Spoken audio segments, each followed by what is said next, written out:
Watches and Wonders 2026正式告一段落啦，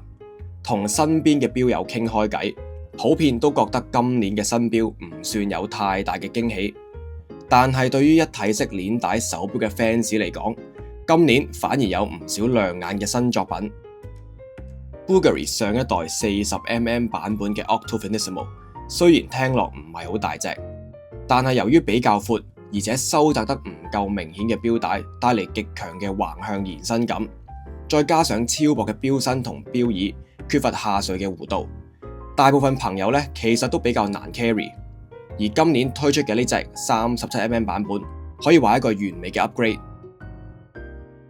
崑崙亦都首次推出一體式鏈帶款式嘅 Admiral 系列，有39同36mm 兩個 size， 再加埋 CO236 自動機芯，為品牌重啟打響頭炮。而預算充足嘅朋友呢，就一定唔可以錯過 3C 用鉑金打造，錶徑 39.5mm， 厚度只有 7.35mm 嘅全新 Overseas。不過講咗咁耐，今年令我最有驚喜嘅品牌其實係積家，講緊嘅當然就係佢哋最新嘅 Master Control Chronometer 系列。積家俾我嘅印象不嬲都係主打正裝錶，運動錶似乎從來都唔係佢哋嘅主場。Reversal 雖然有住馬球運動錶嘅 DNA， 但係喺現代手錶嘅語境下，我始終都會將佢歸類為正裝錶。至於 Polaris 雖然有啲幾過癮嘅功能，例如鬧錶，但係都算係呢個品牌比較冷門嘅系列。所以當我見到佢哋今年終於出返一隻一體式鏈帶運動錶嘅時候呢，係相當興奮，因為作為一體式鏈帶運動錶 fans 嘅我，又多一個選擇啦。積家今次一口氣推出咗3個錶款，包括 Date Only 嘅款式、Date Power Reserve 同埋 Perpetual Calendar。其中 Date 同埋萬年曆嘅款式呢，就有鋼同埋玫瑰金兩個材質。首先講下手錶嘅基本資料。Chronometer Date 嘅錶徑係 38mm， 厚度 8.4mm， 絕對係一個 perfect size。但最黐線嘅一定係喺3針日期嘅基礎款式上，無論係加上 Power Reserve 抑或萬年曆，手錶嘅錶徑只係微調大咗 1mm， 而厚度更加只係輕輕多咗 0.8mm， 亦即係 10mm 都唔到。積家做超薄機芯嘅底蘊果然唔係講笑嘅。今次呢3款手錶嘅機芯都迎嚟咗唔少嘅革新。品牌喺完全冇增加外殼體積嘅前提下，通過重新設計主發條盒嘅內壁幾何結構，喺維持4 Hz 高頻走時嘅同時，將動力儲存全面提升到70個鐘頭嘅標準。與此同時，擒縱輪同擒縱叉全面換上咗輕量化嘅矽材質，除咗大幅度提升日常嘅防磁性能之外，仲減低咗對潤滑油嘅依賴，直接延長咗保養週期。以往嘅積家極少參與 COSC 認證，但今年最新嘅 Chronometer 系列就採用咗雙重認證嘅策略，由 COSC 負責機芯嘅基礎物理精準度測試，而 HPG 就負責成隻錶裝殼後嘅綜合實戰模擬。喺為期3日嘅專利協定入面，成隻組裝好嘅手錶必須受氣壓高低波動、6方位動態佩戴、極端溫差同埋高達25到50G 嘅多向強烈撞擊測試。同 PP 印記相似， HPG 唔單止係一個性能認證，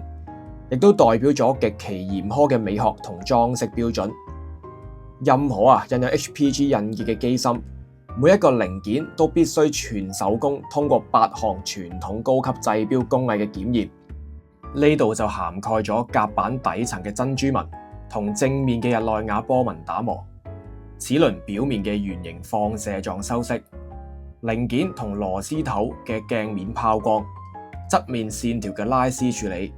寶石凹槽同所有甲板邊緣嘅大切面手工鍍鉻。簡單嚟講機芯要又打得又睇得。而當你以為個機芯已經夠勁嘅時候，積家話俾你聽，雖然我少做鋼帶，但係如果要做，都一樣可以做到極致。作為一隻一體式鏈帶嘅手錶，呢條錶帶可以話係教科書級別嘅示範。呢條3段式嘅鏈帶由錶殼流暢咁延伸出嚟，最精妙嘅地方咧，就係在於積家將錶面上非常標誌性嘅太妃指針立體切面，直接搬咗落去鋼帶中間嗰段鏈接度，形成咗一種非常有趣嘅幾何視覺效果。每一格鏈接中間嘅邊緣咧，都做咗大面積嘅 V 型鏡面鍍鉻拋光，令隻錶喺唔同光線角度下咧，都係咁閃咁有立體感。頭先提到條鋼帶嘅靈魂係嚟自支太妃針，所以當你嘅視線由條錶帶移翻去個錶面嘅時候，整體嘅視覺效果就會變得更加完整啦。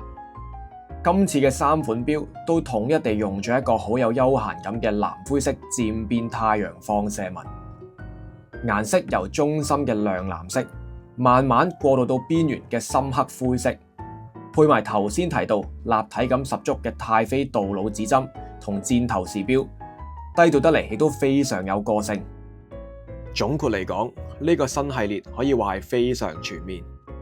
呢幾年一體式鏈帶手錶嘅市場競爭非常之激烈，但我覺得積家加入呢個行列咧，絕對係合情合理。除咗產品本身有相當嘅質素之外，論資排輩佢哋都絕對有話語權。呢個系列除咗完美填補品牌喺運動錶產品線上嘅空缺，手錶嘅設計亦都繼承咗1973年推出嘅 Master Marina 經典血統。而更重要嘅係 Holy Trinity 當年第一代嘅一體式鏈帶手錶，包括 Nautilus、Royal Oak 同埋22都係用到積家開發嘅機芯。當年喺幕後為3大鋼王提供心臟，今日終於用自己嘅招牌出翻一隻屬於自己嘅傳奇。呢個故事真係好有張力，所以我覺得積家根本就係其中一個最有資格，亦都係最應該做一體式鏈帶手錶嘅品牌。唔知呢個新系列3款入邊，你哋又最中意邊隻呢？當初就咁睇圖咧，我會揀 Power Reserve 嗰隻。除咗錶盤佈局夠特別之外，亦都係向當年傳奇嘅 Futurematic 手錶致敬。不過真正上手之後，我反而會揀最基本大3針日期嗰款。size 適中之餘少咗其他指錶盤嘅雜音，反而更加能凸顯出呢一隻漸變藍灰色太陽放射紋嘅極致光影，配埋嗰條立體太妃針，成個 dial 乾淨利落，最能呈現出 Master Control 系列精緻內斂嘅低調品味。記住留言同我分享你哋嘅睇法，我哋下條片再見，拜拜。